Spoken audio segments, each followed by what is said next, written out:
Good afternoon. Thanks for joining us. I'm here with Duncan Pebbody, and he's going to be talking about the rise of hybrid classroom. So I'm going to pass over to him now, and he's going to do his presentation. Thank you very much. Okay. So I know a lot of you were expecting John Wilson this afternoon, who's the founder and chief scientist at Agenta, but unfortunately, he's just experienced a family bereavement, and at the last minute, he's asked me to step into his very knowledgeable shoes. I will give you a little bit more of my background later, but I've been working with Agenta for some months now, and Intel, whose technology powers their system, collaborating on a wide range of learning solutions with their end users.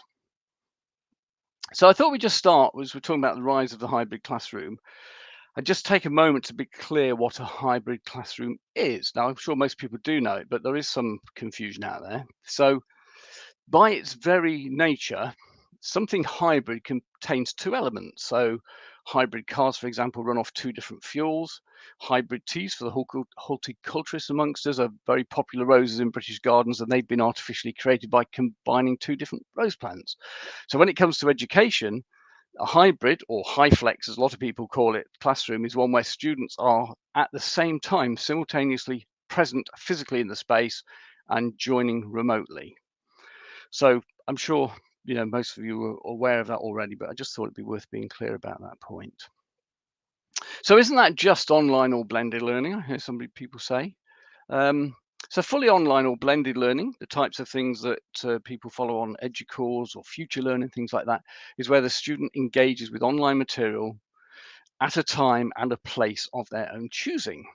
And you might have 10 or 100 or 1,000 students taking a class, each at their own time in their own space. And any student to student or tutor to student interactions are usually then via chat or message boards or things. They're not necessarily in real time because obviously people are taking those courses at different times. And I think, and again, I'll come back to that at the end as well, but I think one of the things we'll see is that a rise in hybrid learning will also lead to an increase in blended learning if we get some of the parameters around that right as well. So are these hybrid classrooms for the long term? Well, right now, obviously, the rise or the increase in hybrid classes has been as a direct result of COVID-19 and the reduced capabilities of students and lecturers to be on campus. I can tell you of some institutions, probably in a private conversation, that are still hoping there will be no long-term change to how things used to be. They are actively looking for a COVID exit strategy, and they want to return to fully in-class learning on campus only. And then at the other end of the scale, there are institutions that they've fully recognized the potential of digital transformations in many areas of their operations, not just with students, but sometimes with their own staff and flexible hybrid working as well. And there's going to be many opportunities that those who grasp this, they'll create for themselves. However, I think the biggest reasons that hybrid's here to stay are twofold, really. One is the fact that students themselves and the technology companies who are investing massive R&D dollars at the moment, like never before, to improve hybrid experiences for both learning and business meetings. So you've got this push within higher education and further education, but also in the corporate world. Hybrid learning is not going to disappear once hopefully everything goes back to what we used to know as normal, but it won't be normal moving forward. Because there's also going to be an issue about climate change, and that is going to initiate measures to reduce unnecessary travel. So much of the same things are going to be required. So let's just consider the student experience of new learning pedagogies for a moment.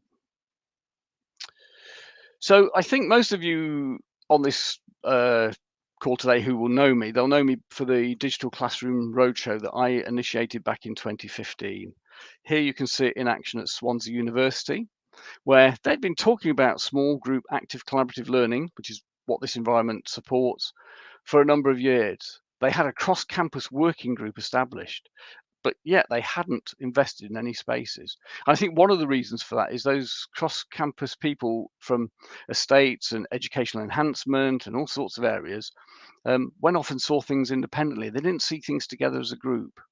So that was an empty space. We transformed it with a pop-up classroom for a few weeks and allowing all those different stakeholders to come together. And then they understood better where their part in the development sat. And those academics who wanted to teach that way, and in fact, there's the chemistry tutor there with his staff, they loved it as well. So after this disappeared, did Swansea ignore their students and their staff? And the answer to that is no. I shan't read that out to you word for word, but essentially, having been able to get into that space of this new learning pedagogy, which is essentially what we're now being faced with, new learning pedagogies around hybrid, they then actually moved ahead, and within a few months, we were there in April 2018, but in October 8, 2018, they had their own facilities on campus for their students to use. You'll see it's called the Sticky Campus Roadshow there, because when those roadshows went into JISC and became involved with JISC, they changed the name to Sticky Campus Roadshow. We were then considering all learning spaces across the campus for being developed to enable students to remain on campus, because they've got things they could do there. But those roadshows, I mean, over 7,000 people in a few years came to those presentations and workshops right across the UK, Scotland, Northern Ireland, South Wales, bits of Europe as well. And it did help many institutions make informed decisions. They didn't necessarily go with exactly what they've seen and experienced, but it showed them the direction of travel. And the other thing that the roadshow pioneered as well was that during 2019, crucial, the roadshow actually incorporated some real-time virtual classroom technology from Barco as part of the learning landscape mix, and we showed them what might be possible with that as well. So are these hybrid classrooms for, excuse me, for the long term? Well, the first technology-enabled active collaborative classrooms that you saw in that photograph a second ago, they were pioneered by Portsmouth and Nottingham Trent in the UK back in 2014. It took a long time for them to get established, but whole faculties such as the School of Business and Law at the University of the West of England, they've built they built their whole structure around those pedagogies, those student-centric pedagogies. So, is there really a rise in this hybrid classroom here for long term? I believe there is. And in fact, just in the last few weeks and months, there's been various surveys. Here's one from Advant HE that says that moving to blended and hybrid hasn't shown a negative impact on learning. Basically, the outcomes have been the same. So we're recognizing that at the moment. There's another one here from the Irish Universities Association, and that's really saying that 69% of students are already saying that being on campus for lectures is not the best way for them to engage, for a whole variety of reasons. And then Salesforce, who, they have a vested interest in online learning. We have to learn that. But again, this was a global survey of over 2,000 students and staff. And as a direct result of, what people have experienced through COVID restrictions of not being on campus, attitudes have changed. And students, 100% of students have experienced online learning in some form or another in the last almost 2 years now. So what are the options for hybrid classrooms? So, everybody was forced to connect using the systems they already had when campuses were shut down almost immediately. And for most people, that meant Zoom or Teams as the short-term emergency response. And it worked very well, despite there being some well-documented issues around unwanted participants, the so-called Zoom bombings. That wasn't down to the technology. That was the way people hadn't set their security settings, because by and large, that technology worked really well. But, using small laptop screens for hours on end became tiring. Zoom fatigue, Teams fatigue, and for anybody encountering technical problems, there was no option this time to go back to the classroom. When EdTech has been installed in the past into learning spaces and people have experienced difficulties with them, they maybe give it a second chance, but ultimately they don't persevere with it. They just go back to how it was because that's the simplest thing. And perhaps they never wanted the technology in the first place, but they've had to persevere with it. There was no going back. If they had a bad experience on the first class, they had to do the second class in the same way. And eventually they got the confidence with the technology. In other words, really, it was a learning curve that people could not get off, and it gave staff more confidence. They learned the hard way. There weren't training sessions for them. But for students, it's given them a real different view on how they want to engage. do they have to travel to the campus? You think of all the commuter students traveling to campus with those journeys they don't have to do, because most of the time, we know from research that a lot of commuter students, once they've been to their lecture, they just go home again. They're not engaging as deeply as maybe students who are in accommodation on campus. And maybe also for those students, if we look at the way we might provide educationally differently in the future through hybrid, maybe they can study at places that aren't within that short commuting distance, because maybe they only have to go onto campus for a block of 4 or 6 weeks a year or whatever that might be. And so I think the whole landscape, because this is going to change. And the challenge now is, how do we go beyond this emergency remote teaching, because you can't sit in front of laptop screens all day. And that's what John from Magenta really wanted to talk a little bit about today, and I'll try and pick up on that as well. So at the other end of the scale, I'm sure quite a few of you will have seen these images before. This is a Barco virtual classroom, but there's other companies like Mashme with their Room of the Future, and X2O with the One Room, I think it's called now. They've renamed it. They had already, prior to the pandemic, they'd already developed these solutions that aimed at remote learning. So not hybrid learning, although they can be adapted. And they had mostly had an eye on global executive MBA courses where student income was a lot higher. They look great, don't they? And they can be configured to work as hybrid rooms, because you could just have one row of screens at the top and students sat in front at the bottom. And in fact, the University of Leuven in Belgium, they have conducted a lot of research into working in that way. But the harsh reality is that for most institutions, having one is probably out of budget, and certainly having multiple is very difficult to budget for and get signed off.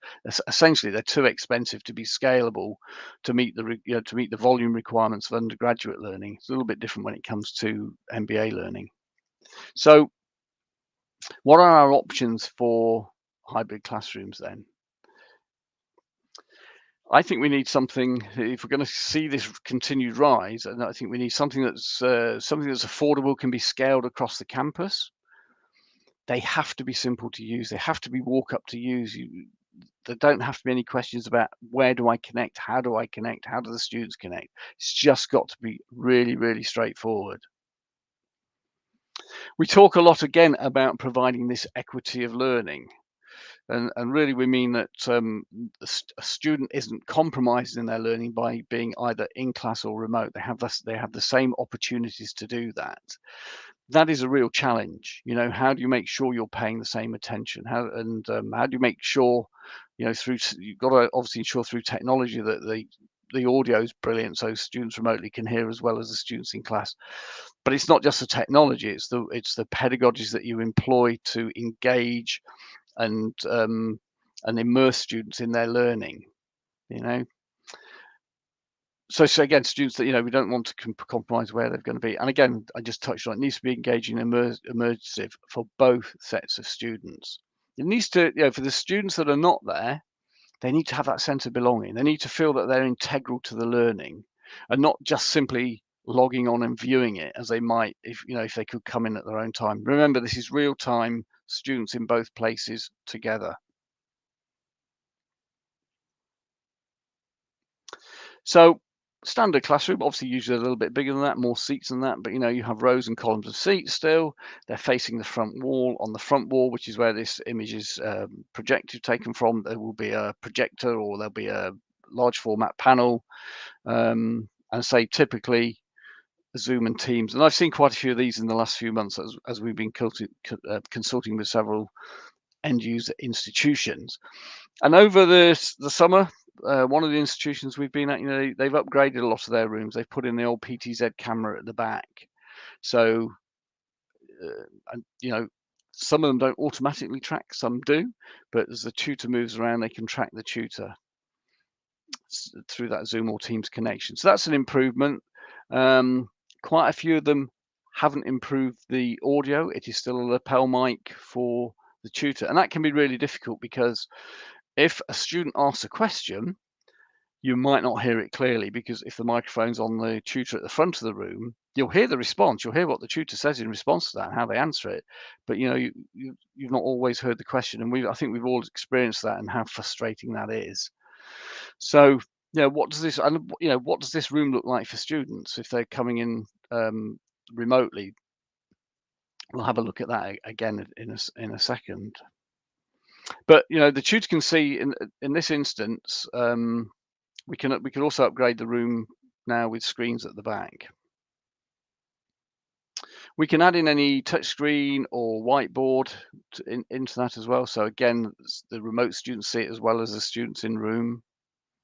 And this way, I put that image. I think it's too many students on there, but ideally 4 or 6 on each screen. So you really want to see those students as life size as possible. You want them to be as big and as dominant in the room as the real students who are there, because you want to pick up on body language. You want to see if they put their hand up, or if they're looking confused. And again, it's essential that that they have become so inexpensive now, really, to have these AI tracking cameras that follow the face as you go around and move with you throughout the space. So what does this look like for students, really? So for remote students, so if they're coming in, this is the view they're going to see. They're going to see the students in class in front of them. They'll see their academic at the front. Wherever he or she moves around the space, that camera is going to track them. We may have a digital input from the front display, in which case they can choose to see that as well. So it has to really be the same as there. The only buttons we have in this particular space, which is a Genta's vScene space, is there's a button at the front that you press if you want to teach or if you want the students to learn. And what we mean by learning is that instead of the tutor being in the space, the tutor is remote and they come in on the front screen. And the students remotely and in person now see that front screen image of the tutor, and the tutor, instead of the image being captured from the back, they see the whole class through that camera that's just underneath those buttons there as well. So the key to success in all of these rooms, and some of the ones we'll look at shortly, is that they're really easy to use. And sort of just coming back onto vScene and Agenta for a second, just to give you a quick snapshot for those that are not aware, that their service that powers this, it started life back as long ago as 1996 as the JISC video conference service. It has automatic class scheduling, which means there's no buttons to press. The system automatically allows students to connect and record as well if that's required. There's no lapel or podium microphone. A single RAID array microphone goes into those rooms. In fact, let me just go back to that so you can see that above that image there, there's a RAID array microphone. So again, there's no lapel microphones. It picks up the whole audio throughout the whole room. So anything a student says is captured very clearly as well.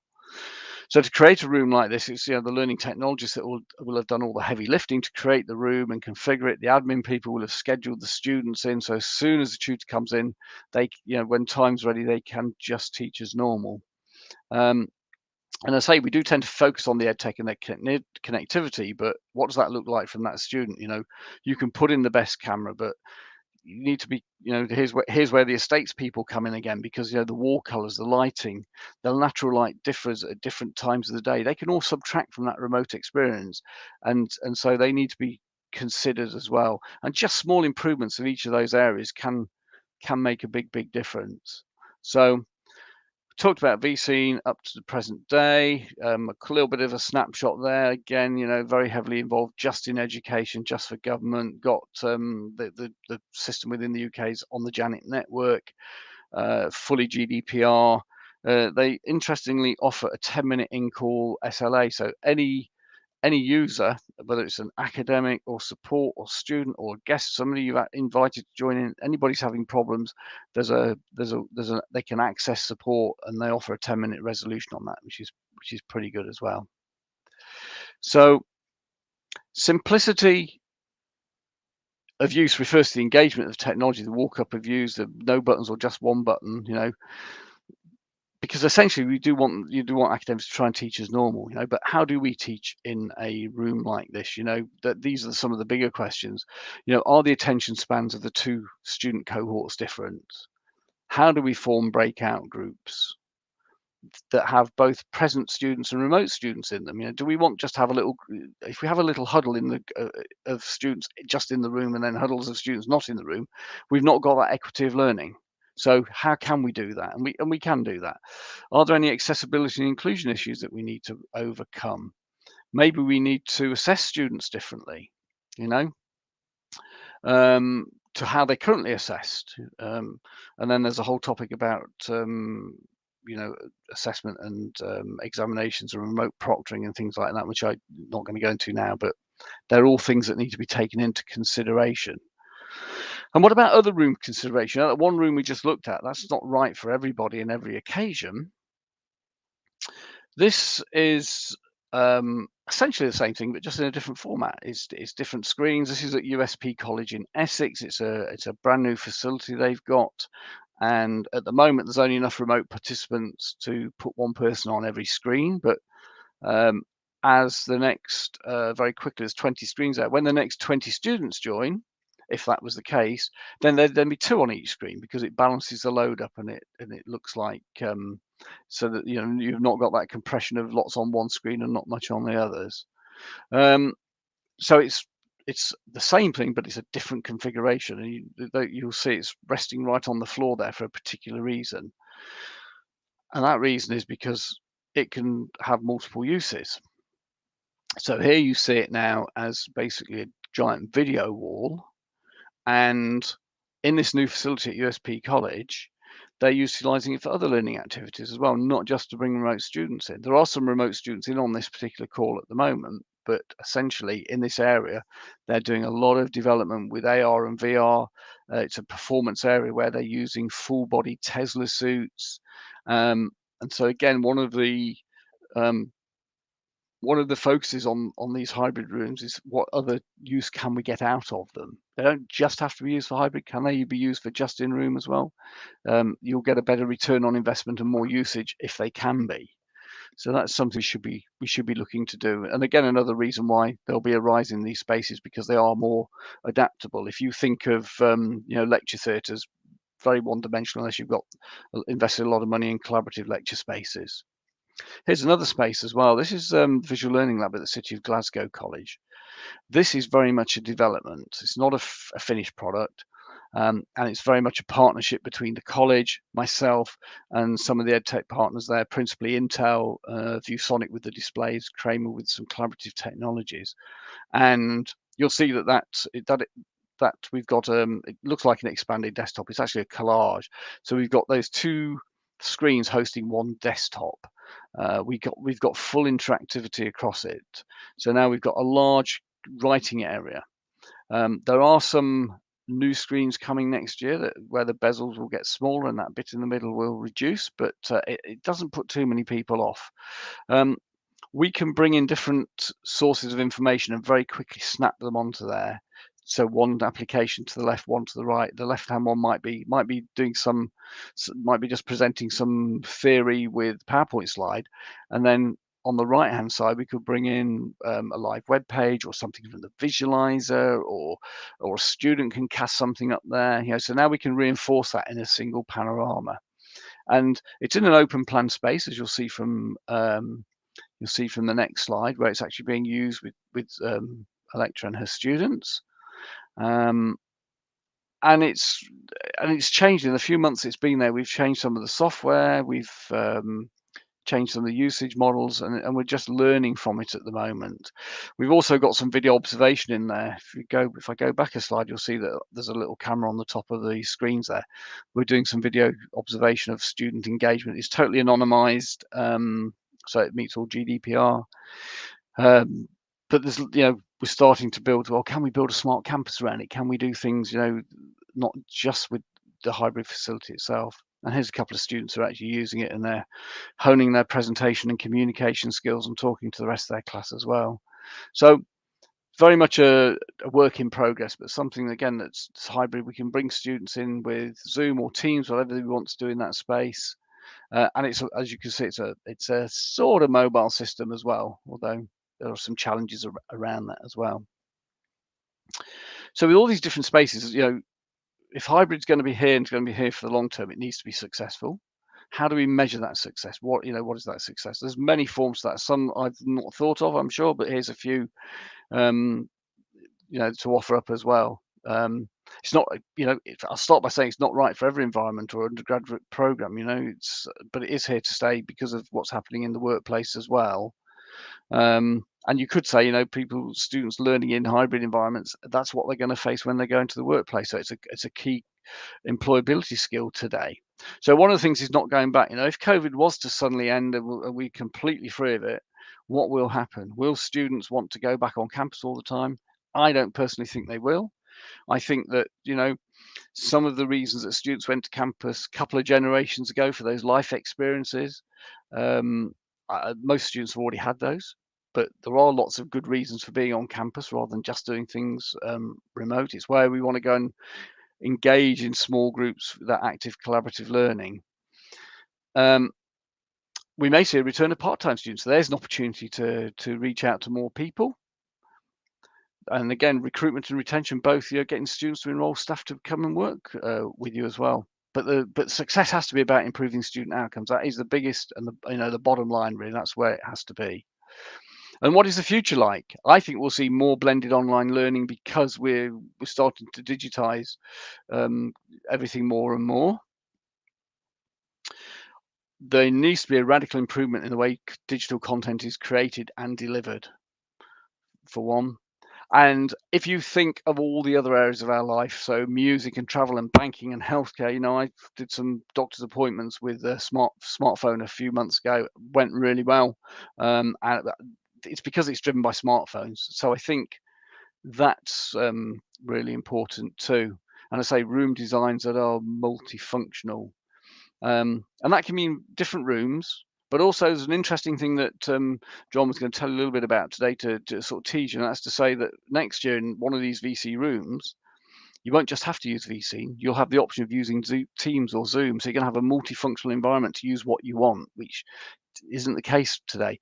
You'll be able to feed in and record that not just on the vScene platform, but you can go straight into Panopto or Echo 360. So that interoperability of other elements of your learning space is going to be present from them. So I think that's really good. But above all else, it's that simplicity. If these rooms are not simple to use, they won't get used. All those things I mentioned about smartphone, we're using them and adopting them because they're simple to use and they're changing our culture. So I think that's where we're at, really. So I hope that's provoked a bit of thought. There's my details, and to get in touch directly with me, there's the details if anybody wants to get in touch with Agenta. We've got a couple of minutes left for Q&A if anybody's got any questions. We do, yes, Duncan. We've got a couple of questions already come up. You've got one from Matthew Moran. He's asked, are there opportunities for examples of students co-creating these spaces or experiences, including using their own devices and preferred tools?